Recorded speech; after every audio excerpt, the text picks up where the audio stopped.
आइए एक बार फिर से देखते हैं जो है कि हाई स्कूल का इतिहास खंड 1 से देखते हैं यूरोप में राष्ट्रवाद का उदय। हमारा जो है कि लेसन है और बहुविकल्पी प्रश्न है, इसमें देखते हैं 25 से 27 क्वेश्चन है। आपको 5 मिनट के अंदर अंदर बताने का प्रयास करेंगे। बहुत ही फास्ट देखेंगे हम लोग, दूसरे तरीके से देखेंगे, ऐसे क्वेश्चन देखेंगे हम लोग, सीधा उसका आंसर देखेंगे। सीधा आंसर याद रहेगा आपको तो आपको आसानी से याद हो जाएगा, ठीक ना। ऑप्शन उसमें नहीं दिए हैं, ठीक ना। आगे देखते हैं पहला क्वेश्चन क्या है। जर्मनी में एकीकरण की आधारशिला किसने रखी थी, बताइए। Napoleon Bonaparte.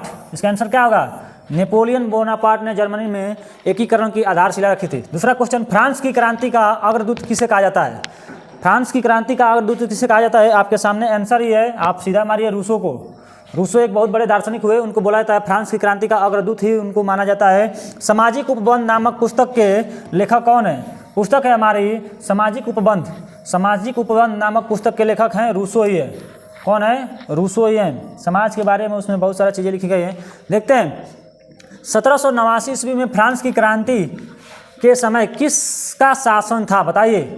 1789 ईस्वी में फ्रांस की क्रांति के समय किसका शासक था? लुइस 16वें। फ्रांस की क्रांति में मुख्य भूमिका किस वर्ग की थी? किस वर्ग की मुख्य भूमिका थी? फ्रांस में एक बहुत बड़ी क्रांति हुई थी, उसमें मुख्य भूमिका किसकी थी? मध्यम वर्ग जो आते हैं, 3 वर्ग ऐसे माना जाता है, ठीक ना। उसमें जो मध्यम वर्ग है उसकी मुख्य भूमिका थी। मॉन्टेस्क्यू ने किस सिद्धांत का प्रतिपादन किया था, बताइए। अधिकार विभाजन। आप देखिएगा आपकी किताब में है सब क्वेश्चन, वहाँ से आप ऐसे बस डायरेक्ट पढ़िए। बिस्मार्क जर्मनी का चांसलर था, ठीक ना। जो है कि जर्मनी में जो होते हैं अधिकारी लोग, उनको चांसलर बोला जाता है जर्मनी के लोगों को। तो बिस्मार्क जर्मनी का चांसलर कब बना, बताइए। 1862 ईस्वी में। 1862 ईस्वी में चांसलर बना। द स्पिरिट ऑफ लॉ नामक पुस्तक, ये पुस्तक है, इन्वर्टेड कॉमा रहेगा, छूट गया है। द स्पिरिट ऑफ लॉ नामक पुस्तक के लेखक कौन था, बताइए। मॉन्टेस्क्यू था। इटली का एकीकरण कब पूरा हुआ? कह रहा है कि इटली का एकीकरण कब पूरा हुआ? तो 1871 ईस्वी में। आगे देखते हैं फ्रांस की क्रांति कब हुई थी, बताइए। फ्रांस की क्रांति कब हुई थी? फ्रांस की क्रांति हुई थी हमारा 1789 ईस्वी में। अगला क्वेश्चन देखते हैं, यंग इटली सोसाइटी का संस्थापक कौन था, बताइए। यंग इटली सोसाइटी का संस्थापक कौन था? तो हमारा मैजिनी थे, ठीक। राष्ट्रवाद का प्रारंभ किस देश से हुआ है? राष्ट्रवाद का प्रारंभ किस देश से हुआ है? तो हमारा देश है कौन? फ्रांस। ये सब फ्रांस जर्मनी सब यूरोप महाद्वीप जहाँ से अंग्रेज आए थे हमारे देश भारत में, इंग्लैंड से, यानी यूरोप महाद्वीप के ये सब देश हैं। फ्रांस है, इटली है, उसके बाद जर्मनी है। अगला देखते हैं, इटली का एकीकरण किसके नेतृत्व में किया गया? इटली का कह रहा है कि इटली का एकीकरण किसके नेतृत्व में किया गया? जिउसेपे गैरिबाल्डी। पुनर्जागरण युग का अभ्युदय किस देश में हुआ है, बताइए। पुनर्जागरण युग का अभ्युदय किस देश में हुआ है? हमारा देश है इटली। कहाँ पे? इटली में। 1948 की फ्रांसीसी राज्य क्रांति के फलस्वरूप किसकी स्थापना हुई? गणतंत्र की स्थापना हुई। किसकी स्थापना हुई? गणतंत्र की स्थापना हुई। आगे देखते हैं फ्रांस में गणतंत्र की घोषणा किस वर्ष की गई थी? फ्रांस देश में गणतंत्र की घोषणा किस वर्ष की गई थी?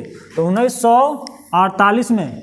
उत्तर क्या हो जाएगा आंसर इसका? 1948 ईस्वी। आगे देखते हैं, नेपोलियन का नाम सभी लोग सुने हैं।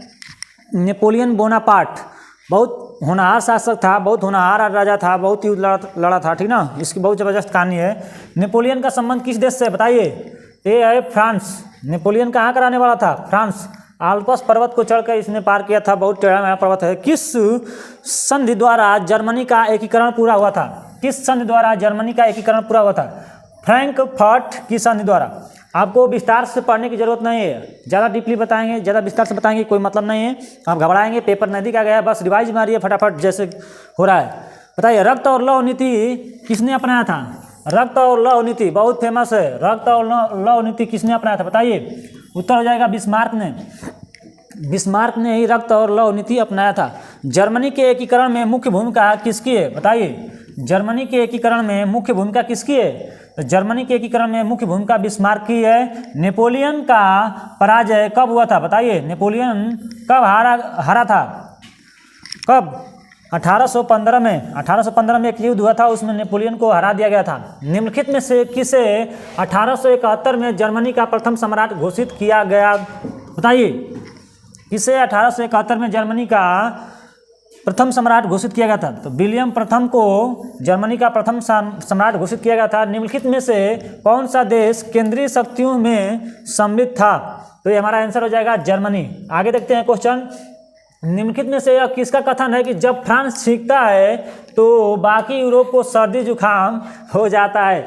बहुत अच्छा कोटेशन है कि जब फ्रांस छींकता है तो बाकी यूरोप को क्या होता है? सर्दी जुकाम हो जाता है। ये हमारा मैटरनिख जी थे, वही बोले थे। यूनाइटेड किंगडम का गठन कब हुआ था? बताइए।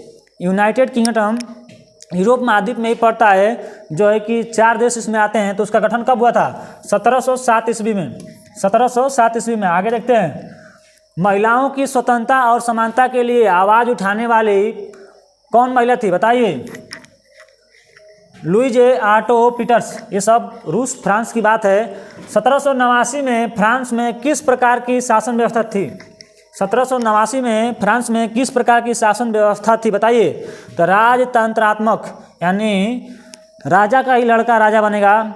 हम लोगों के देश में ऐसा नहीं है। यानी इसमें होता है क्या कि जब मतलब जो राजा का लड़का है वही राजा बनेगा। हम लोग के देश में लोकतंत्रात्मक है, लोग जिसको चुनेंगे वही राजा बनेगा। ठीक, अगला देखते हैं क्वेश्चन। क्वेश्चन खत्म, क्वेश्चन शायद खत्म। चलिए 27 क्वेश्चन था। आपको धुआंधार आप ऐसे ही प्रैक्टिस मारिए, आपको बहुविकल्पी प्रश्न दिया जाएगा और भी जो लघुत्तरी प्रश्न है उसको भी दिया जाएगा। ठीक ना, आपको प्रैक्टिस करने की ज़रूरत है। आप ज़्यादा डीपली, ज़्यादा इसको विस्तार से न पढ़िए, क्योंकि आपको अब घबराहट अंदर से महसूस होगी। आप फटाफट रिवाइज करिए, 5 मिनट में आपको वीडियो ऐसे छोटी छोटी वीडियो बन के जाएगी। जय हिंद, जय भारत।